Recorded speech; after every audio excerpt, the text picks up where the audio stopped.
Այսօր Երևանում դատաիրավական համակարգի թեմայով մի համաժողովի ընթացքում Նիկոլ Փաշինյանը հայտարարել է, որ Հայաստանում լուծել են իշխանության լեգիտիմության հարցը, բայց բաց է իրավակարգի լեգիտիմության հարցը։ Սա հերթական, որոշակիորեն մանիպուլյատիվ և վտանգավոր հայտարարությունն է։ Մանիպուլյատիվ այն պատճառով, որ Հայաստանում իշխանության լեգիտիմության հարց եղել է այն պարզ պատճառով, որ եղել է իրավակարգի լեգիտիմությունը։ Եթե հանրության շրջանում չլիներ գոյություն ունեցող իրավակարգի լեգիտիմություն, ապա ընտրության արդյունքը չէր կարող լինել ոչ լեգիտիմ, որովհետև ոչ լեգիտիմ է եղել։ Ընտրության արդյունքը տարիներ շարունակ հարուցել է կասկածներ և անվստահություն, որովհետև ձևավորվել է այդ գոյություն ունեցող իրավակարգը շրջանցող մեխանիզմների ներգործությամբ։ Եվ ըստ այդմ, հենց իրավակարգի լեգիտիմ ընկալման պատճառով է, որ ոչ լեգիտիմ են ընկալվել այն կառավարող ուժերը, այն համակարգը,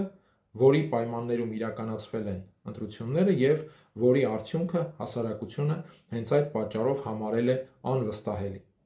Հետևաբար, ընտրական պրոցեսը ինքը իրավակարգի մեջ տեղավորվող պրոցեսն է և չի կարող այդ պրոցեսի հանդեպ լինել վերաբերմունք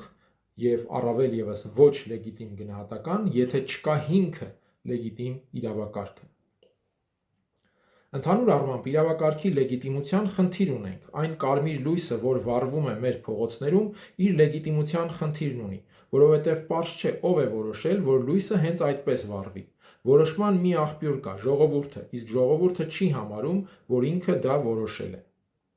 Նախ իհարկե պետք է հասկանալ, թե Նիկոլ Փաշինյանն ինչից ելնելով է այդպես համոզված խոսում, թե ինչպես է ժողովուրդը վերաբերում իրավակարգին։ Ես մատնանշեցի, եթե ժողովուրդը իրավակարգին վերաբերի, այսպես ասենք, անվստահությամբ և համարի դա ոչ լեգիտիմ իրավակարգ, ապա Հայաստանում ցանկացած պարագայում չէր կարող լինել լեգիտիմ ընտրություն, որովհետև լեգիտիմության չափման հիմքը հենց գոյություն ունեցող իրավակարգն է։ Նույն Նիկոլ Փաշինյանի անցկացրած ընտրությունը հասարակությունը համարել է լեգիտիմ, որովհետև չափել է իրավակարգով, գոյություն ունեցող իրավակարգով, այսինքն համարելով իրավակարգը լեգիտիմ։ Սրանից բացի հետաքրքիր է օրինակ, թե արդյոք Նիկոլ Փաշինյանը այս հայտարարությամբ, որ նշում է, որ արել է այսօր Երևանյան համաժողովին,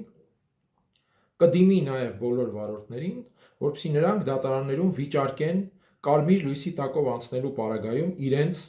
ներկայացված վարչական տուգանքները։ Չէ՞ որ նույն կերպ կարող են վարորդներն ասել, իսկ ով է որոշել, որ կարմիր լույսը հենց այդ պահին պետք է վառվեր, երբ մենք անցնում էինք խաչմերուկով։ Սա իհարկե թվում է աբսուրդ եզրակացություն, բայց այս եզրակացությունն աբսուրդ է թվում, որովհետև աբսուրդ է այն, ինչ իրավակարգի, այսպես ասած, ոչ լեգիտիմության առումով ասում է Նիկոլ Փաշինյանը։ Որովհետև նա փաստացի հայտարարում է, որ Հայաստանում իրավակարգը, այսպես ասենք, օրենքից դուրս է։ Իսկ եթե իրավակարգը հռչակվում է ոչ լեգիտիմ, այսինքն պայմանական իմաստով օրենքից դուրս, ստացվում է, որ արդեն լեգիտիմ է այդ իրավակարգից դուրս ցանկացած գործողություն։ Իսկ ով կարող է ցանկացած գործողություն իրականացնել այդ իրավակարգից դուրս առանց պատասխանատվության ենթարկվելու, բնականաբար միայն նրանք, ովքեր իշխանություն են կամ ունեն իշխանության հովանին։ Այլ կերպ ասած, Հայաստանում իրավակարգը հայտարարելով ոչ լեգիտիմ, Նիկոլ Փաշինյանն օգտվելով այդ նույն իրավակարգով իրեն վերապահված սուպերվարչապետական կարգավիճակից, դրանից բխող դե ֆակտո, դե յուրե դրանից բխող լծակներից, ստեղծում է նաև որոշակիորեն կրկնակի սուպերվարչապետական միջավայր, այսինքն իրավունքները մնում են իրեն, այդ ոչ լեգիտիմ համարվող, իր խոսքով ոչ լեգիտիմ համարվող իրավակարգում ստացված իրավունքները մնում են իրեն, իսկ պարտականությունները, դե ով ասաց, որ ինքն ունի պարտականություն, X պարտականություն, ով է սահմանել այդ պարտականությունը, ով է սահմանել այդ իրավակարգը, որի համաձայն ինքը ունի ինչ-որ պարտավորություններ, սկսած Հայաստանի կառավարման այս կամ այն ուղղությունից մինչև Արցախ, Հայաստան, պատերազմ և այլն։ Ժողովուրդը չի համարում, որ ինքն է որոշել, ասում է Նիկոլ Փաշինյանը։ Եվ ինչ, իսկ հիմա ով է որոշողը, այն կարգը, որով պետք է ապրի Հայաստանը, կամ այն լեգիտիմ կարգը, որով պետք է ապրի Հայաստանը, եթե մենք համարում ենք, որ իրավակարգը լեգիտիմ չէ, հետևաբար ցանկացած պահի, իհարկե հասկանում ենք, պարզապես իշխանություն ունեցող որևէ շրջանակի համար միշտ հնարավոր է այդ ոչ լեգիտիմությամբ արդարացնել այդ նույն իրավակարգը շրջանցող ցանկացած գործողություն։ Այս հարցի պատասխանը Նիկոլ Փաշինյանը տվել է ամիսներ առաջ, հայտարարելով կառավարությունը ես եմ։ Նա կամաց-կամաց մոտենում է սահմանադրությունը ես եմ արտահայտությանը։ Այս համատեքստում առայժմ փորձում է ձևավորել նախադրյալը, այսինքն չկա լեգիտիմ իրավակարգ։ Գոյություն ունեցող սահմանադրությունը եւ օրենքները լեգիտիմ իրավակարգ չեն։ Դրանք հետևաբար միշտ կարող են դրվել կասկածի տակ եւ կրկնեմ հերթական անգամ, ով կարող է դրանք, այսպես ասենք, առանց պատասխանատվության դնել կասկածի տակ։ Բնականաբար նա, ով ունի իշխանություն կամ իշխանության հովանի։ Կամ ես, ըստ էության ասում է Նիկոլ Փաշինյանը, հաստատելով Հայաստանում ավտորիտար կառավարման իր կարգը, այսինքն ոչ լեգիտիմ իրավակարգը Նիկոլ Փաշինյանը ըստ էության վերածում է ավտորիտար լեգիտիմ կարգի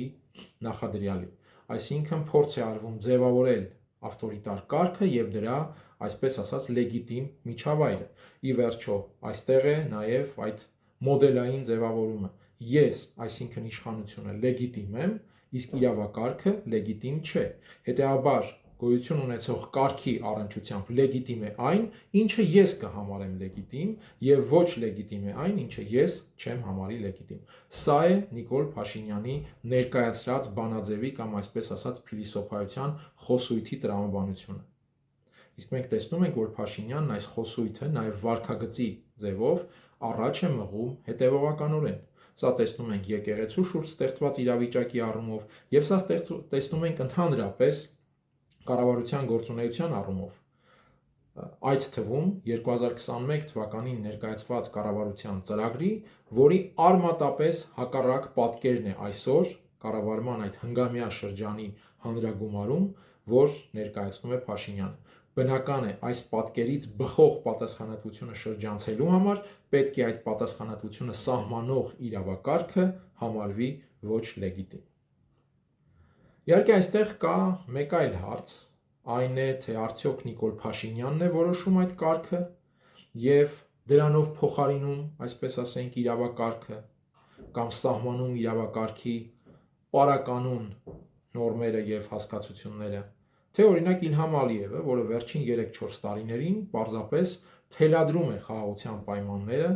չհանդիպելով Երևանի որևէ սկզբունքային առարկության։ Եվ սա պարզապես գնահատողական եզրահանգում չէ, սա ընդամենը արկա իրողությունների, անցնող տարիների գործընթացի արձանագրման դրսևորումն է։ Եվ այստեղ Ադրբեջանի համար լոկ հաղթողի քմահաճույքի հարց չէ Հայաստանին թելադրել այնպիսի իրավակարգ, որը կբավարարի նաև Ադրբեջանի պատկերացումները։ Իլհամ Ալիևը հրապարակավ հանձնարարում է իր պետական եւ ոչ պետական կառույցներին, որպիսի նրանք առաջ մղեն այսպես կոչված արևմտյան ադրբեջանցիների վերադարձի իրավունքը, ճակերտավոր վերադարձի իրավունքը, թե միջազգային օրակարգում եւ թե նաեւ Հայաստանի հետ հարաբերության այսպես կոչված խաղաղության գործընթացում։ Հասկանալի է, եթե Իլհամ Ալիևը բարձրաձայնում է այս իրավունքը առաջ մղելու խնդիր, ապա այդ փաթեթի մեջ բնականաբար պատկերացնում է նաև արդեն այսպես ասած Հայաստան վերադարձած ադրբեջանցիների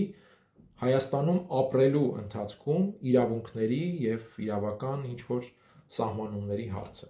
Հետևաբար տրամաբանությունը հուշում է, որ դա փաթեթային իմաստով Ադրբեջանը վաղ թե ուշ բերելու է օրակարգ, եթե չի բերում։ Եվ սրա մեկ այլ վկայություն է նաև այն, որ շաբաթներ առաջ Երևանում կազմակերպված մի, այսպես ասած, ոչ կառավարական ֆորմատի քննարկմանը մասնակցել էր նաև ադրբեջանցի փորձագետ, եւ որը բարձրաձայնել էր հետեւյալը, որ Խորհրդային Միության տարիներին ադրբեջանական մեծ համայնք է ապրել Հայաստանում, այդ համայնքը պետք է ունենա քաղաքական իրավունքներ վերադարձից հետո բնականաբար, եւ այդ իրավունքները պետք է ճանաչվեն։ Ես ուզում եմ հիշեցնել, որ Ադրբեջանում չկա իշխանության նարատիվներից դուրս քաղաքական կամ քաղաքացիական, քաղաքագիտական որևէ միջավայր։ Եվ եթե այդ միջավայրում արտահայտվում է որևէ միտք, ապա վստահ պետք է լինել, որ այդ միտքը առկա է պետական օրակարգի կամ մոտեցումների գզրոցում, եւ խնդիրը այն է, թե երբ է այդ միտքը արդեն պետականորեն բերվելու առաջին պլան։ Եվ այստեղ է, որ նշում եմ, Հայաստանում գոյություն ունեցող իրավակարգի առնչությամբ այսօր Ադրբեջանը չի ներկայացրել որևէ հրապարակային առարկություն կամ որևէ հրապարակային պայման, բայց սահմանադրությունը փոխելու պայմանը ինքնին միայն զուտ փոփոխության եւ անկախության հռչակագրի հետ կապված պայման չէ։ Ադրբեջանը այս ամենի հանրագումարում իրավիճակը դիտարկում է փաթեթով։ Եվ այստեղ շատ էական է խնդրի համատեքստում դիտարկել նաև այս հանգամանքը։ Սակայն այս ռիսկերի արձանագրումները միայն բավարար չեն, եւ այստեղ կա կարևորագույն մի խնդիր։ Հայաստանում իրավակարգը ապալեգիտիմացնելու իշխանության համառ եւ հետեւողական ջանքի պայմաններում պետք է լինի համառ եւ հետեւողական աշխատանք հակառակի հանրային գիտակցության մեջ Հայաստանում գոյություն ունեցող իրավակարգի լեգիտիմությունը ամրապնդելու ուղղությամբ։ Հասկանալի է, որ Նիկոլ Փաշինյանը իր քաղաքական հաշվարկներից, իշխանությունը պահելու իր հաշվարկներից ելնելով, փորձելու է առավելագույնս ձերբազատվել քաղաքական որևէ պարտավորությունից, իրավական որևէ պարտավորությունից, եւ այս համատեքստում իհարկե իրավակարգի գոյություն ունեցող իրավակարգի, հետեւաբար պարտավորությունների համակարգի, պատասխանատվության համակարգի ոչ լեգիտիմ հռչակելը բխում է քաղաքական իր նպատակներից եւ շահերից։ Հարց է առաջանում, ինչ է բխելու այն ուժերի նպատակներից եւ շահերից, որոնք փորձում են Հայաստանում փոխել իրավիճակը, որոնք անկեղծորեն շահագրգռված են այս իրավիճակը փոխելու հարցում եւ Հայաստանում իսկապես պատասխանատու թե իրավական, թե քաղաքական կարգ սահմանելու հարցում։ Եվ այստեղ աշխատանքային ուղղությունը կամա թե ակամա թելադրում է հենց Նիկոլ Փաշինյանը իրավակարգը ապալեգիտիմացնելու իր խոսույթով։ Աշխատանքային ուղղությունը պետք է լինի, ընդ որում վերկուսակցական ուղղությունը պետք է լինի իրավակարգի լեգիտիմացմանը միտված, լեգիտիմության ընկալման ամրապնդմանը միտված աշխատանքը, անկախ նախընտրական որևէ ձևաչափից։ Ընդ որում այստեղ շատ էական է նաև այն հանգամանքը, որ Նիկոլ Փաշինյանն այս խոսույթը խորացնում է եւ փաստացի իրավակարգի ոչ լեգիտիմության ընկալումների ձևավորման ուղղությամբ քայլեր է կատարում ընտրական process-ի պայմանական ասած գագաթնակետին, երբ Հայաստանը մտնում է եզրափակիչ փուլ եւ երբ սկսելու է արդեն նախընտրական իրավական process-ը, երբ այդ process-ում իրավակարգը համարվում է ոչ լեգիտիմ, սա բնականաբար դաշտ է բացում այդ process-ի ընթացքում կամայական քայլերի, որոնք կարող են հիմնավորվել այդ ոչ լեգիտիմ խոսույթով կամ իրավակարգի ոչ լեգիտիմ լինելու մասին պնդումներով։ Եվ եթե սրանք հանրային գիտակցության մեջ չարժանանան քաղաքականապես ձևակերպված եւ ձևավորված հակազդեցության, իրավակարգի լեգիտիմության մասին պատկերացումների եւ ընկալումների ամրապնդման տեսքով, ապա սա կարծում եմ նաև անմիջականորեն ենթադրելու է ընտրական process-ի ընթացքում որոշակի կամայականություններ, որոնք, ինչպես նշեցի, կարդարացվեն ապալեգիտիմ իրավակարգի խոսույթով։